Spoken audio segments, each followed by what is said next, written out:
ഇതിലിപ്പോ നമ്മുടെ ഷാജോൻ ചേട്ടൻ ഒരു പോലീസ് സ്റ്റേഷനാണല്ലോ ചെയ്യുന്നത്.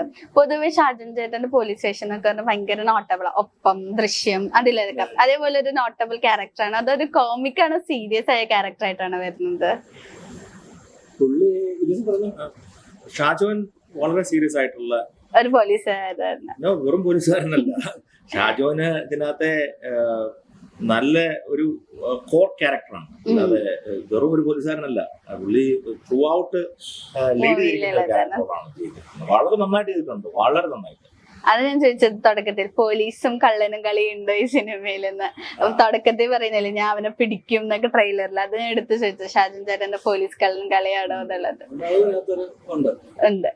അപ്പൊ ഈ സിനിമയുടെ ലൊക്കേഷൻ ഒക്കെ എവിടെയായിരുന്നു? മെയിൻലി കോട്ടയായിരുന്നു അല്ലേ?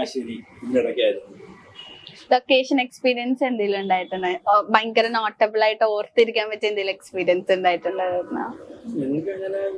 നമ്മളെല്ലാ ദിവസവും നമുക്ക് ഓർമ്മ വെക്കാൻ പറ്റുന്ന ദിവസം തന്നെയായിരുന്നു ഷൂട്ട് ചെയ്തത്. നമുക്ക് വേറെ പ്രശ്നങ്ങളായിട്ടോ അല്ല അങ്ങനെ ഒന്നും ഉണ്ടായിരുന്നില്ല. പ്രൊഡ്യൂസർ നമ്മളെ കൂടെ തന്നെ ഉണ്ടായിരുന്നു. നിങ്ങള് കൊറേ വർഷമായിട്ടുള്ള ഫ്രണ്ട്ഷിപ്പ് അങ്ങനെ വന്നതാണ് ഈ സിനിമയിലായിട്ട് രണ്ടുപേരും കൂടെ ഒരുമിച്ചൊരു സിനിമ ചെയ്യാന്നുള്ള ഡിസിഷൻ എടുത്തത്? ഞങ്ങള് വർഷങ്ങൾക്ക് മുമ്പ് എനിക്ക് അറിയാമായിരുന്നു മഹേഷിനെ. അപ്പം പക്ഷെ അത് ഇത് ആളാരാന്ന് അറിഞ്ഞത് പിന്നെയാണ് എനിക്ക്. അതായത് ഞങ്ങള് പിന്നെ ഇങ്ങനെ നേരിട്ട് പണ്ട് എനിക്ക് പരിചയം ഉണ്ടായിരുന്നായിരുന്നു എന്നുള്ളത് പിന്നെ മഹേഷ് എന്റെ അടുക്ക് വന്ന് ഈ കഥ പറഞ്ഞപ്പം, സ്റ്റോറി പറഞ്ഞപ്പോഴത്തേനും അന്നാരാണ് എനിക്ക് മനസ്സിലായത്. അപ്പൊ ഞാൻ അവരോട് ചോദിച്ചു, നമ്മൾ പണ്ട് കണ്ടിട്ടുണ്ടല്ലോ നമ്മൾ പ്രോജക്റ്റിനകത്ത് എന്നൊരു ചെറിയൊരു വേഷം ഞാൻ ചെയ്യാനായിട്ട് പണ്ടൊരു വിനയേട്ടന്റെ ഒരു പടത്തിനകത്ത്, നൈനിലാവുന്ന ഒരു പടത്തിനകത്ത് ചെറിയ വേഷം ചെയ്തായിരുന്നു. അന്ന് പുള്ളി അവരുടെ അസോസിയേറ്റ് ഡയറക്ടറായിരുന്നു. അങ്ങനെ ഒരു ബന്ധം ഉണ്ടായിരുന്നു. കഥ കേൾക്കുമ്പോഴാണ് മനസ്സിലാവുന്നത്. അത് കഴിഞ്ഞിട്ട് പിന്നെ നമ്മൾ അവിചാരിതമായിട്ടാണ് നമ്മള് പിന്നെ സിനിമയ്ക്ക് അതെനിക്ക് മനസ്സിലായത് ഞങ്ങൾ പരിചയപ്പെട്ട് കഴിയുമ്പോ രണ്ടാമത് ഇപ്പം ഈ പടം അതെ പണ്ട് നമ്മള് വിളിക്കുന്ന ഒരു ബന്ധം ഉണ്ടായിരുന്നു എന്നുള്ള രീതിയിലല്ലേ ഫോണിലൂടെ സംസാരിക്കുന്നത്. പേര് കേട്ടപ്പോ തന്നെ വിനീത് പറഞ്ഞു വിനേട്ടൻ്റെ എവിടെയോ കേട്ടിട്ടുണ്ട്. ഇപ്പൊ പക്രു ചേട്ടനൊപ്പം ബിഗ് ബ്രദർ അല്ല സോറി ബിഗ് ഫാദർ ചെയ്തിരുന്നല്ലോ. അപ്പൊ അത് കഴിഞ്ഞിട്ട് വീണ്ടും ഈ സിനിമയിലും പക്രു ചേട്ടന്റെ ഒപ്പം വീണ്ടും വരുന്നല്ലോ.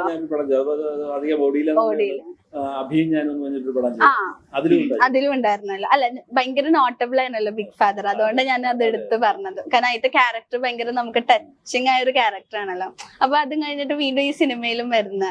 അപ്പൊ ആളുടെ ഒപ്പം വീണ്ടും ഒന്നിക്കാൻ മീൻസ് ഒരുമിച്ച് സിനിമ ചെയ്യാൻ വന്ന എക്സ്പീരിയൻസ് എങ്ങനെ ഉണ്ടായിരുന്നു? പണ്ടത്തെ പോലെ തന്നെയാണ്? കംഫർട്ട് ആയിരുന്നു അല്ലേ? അതെ. പിന്നെ ഇതിനകത്ത് അതുകൊണ്ട് അജയനെ കുത്തിക്കയറ്റതല്ല അങ്ങനെ വിചാരിക്കണ്ട. ആ ക്യാരക്ടർ അജയന് ചെയ്യാൻ പറ്റും. ഇപ്പൊ നമ്മുടെ സിനിമ ഇപ്പൊ റിലീസിന് പറഞ്ഞു നമ്മുടെ പ്രേക്ഷകരോട് ഇപ്പൊ സാറ് പറഞ്ഞു ആദ്യം തന്നെ പറഞ്ഞു സിനിമ ആണെന്ന്. എന്ന് മഹേഷ് സാറിന് പറയാനുള്ളത്? അതെ റിവ്യൂ കണ്ടിട്ട് ആരും തിയേറ്ററിൽ പോയി കാണുക. കണ്ടിട്ട് നിങ്ങളുടെ അഭിപ്രായം പറയും. കാരണം കണ്ടാൽ എല്ലാവർക്കും ഇഷ്ടപ്പെടുന്ന ഒരു കൊച്ചു സിനിമയാണ്. അതിനകത്ത് ഭയങ്കര ഫൈറ്റോ വെട്ടോ കുത്തോ അല്ലെങ്കിൽ ഒന്നുമില്ല. എല്ലാവർക്കും അതിൽ സന്തോഷമായിട്ട് കണ്ടിട്ട് പോകാൻ പറ്റുന്ന ഫാമിലിയോടൊപ്പം തന്നെ ഒന്നിരുന്ന് കാണാൻ പറ്റുന്ന. എനിക്കൊരു കാര്യം കൂടെ ചോദിക്കാനുണ്ട്. ഇപ്പൊ ഓഡിയൻസ് ഇപ്പൊ കാലം മാറുന്നതോറും ഓഡിയൻസ് മാറുന്നെന്ന് സാറ് പറഞ്ഞല്ലോ. അപ്പൊ ഇപ്പത്തെ ഒരു ഓഡിയൻസിന് ഏറ്റവും കൂടുതൽ ഇഷ്ടം ത്രില്ലർ അല്ലെങ്കിൽ ഇപ്പൊ ഇതുപോലെ എന്റർടൈൻമെന്റ് മൂവിയാണ്. അപ്പൊ ഫാമിലി മൂവീസും ഇപ്പോഴും ആൾക്കാർ അക്സെപ്റ്റ് ചെയ്യുന്നു തോന്നുന്നുണ്ട് ഇപ്പത്തെ ഓഡിയൻസ് ആട്ടോ ഞാൻ പറയുന്നത്.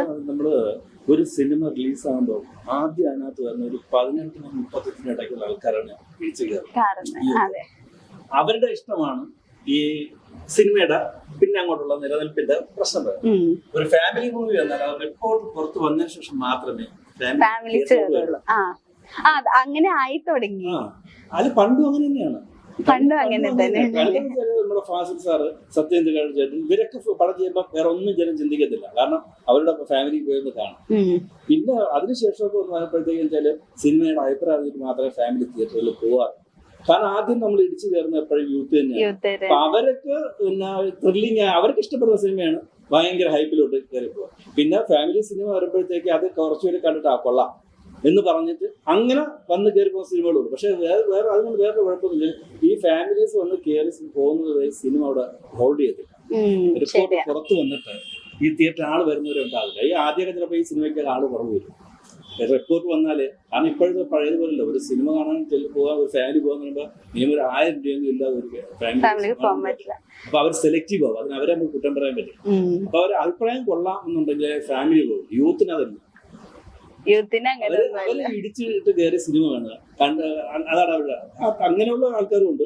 പിന്നെ ഈ സിനിമ എന്ന് പറയുമ്പോൾ ഫാമിലിക്കുള്ള സിനിമയാണ്. യൂത്തിനും ഇല്ലെന്നല്ലതാണ്, യൂത്തിനും ഉള്ള സിനിമയാണ്. പക്ഷെ അവര് ഉദ്ദേശിക്കുന്ന പോലെ വെട്ടോ അടിയോ കുത്തോ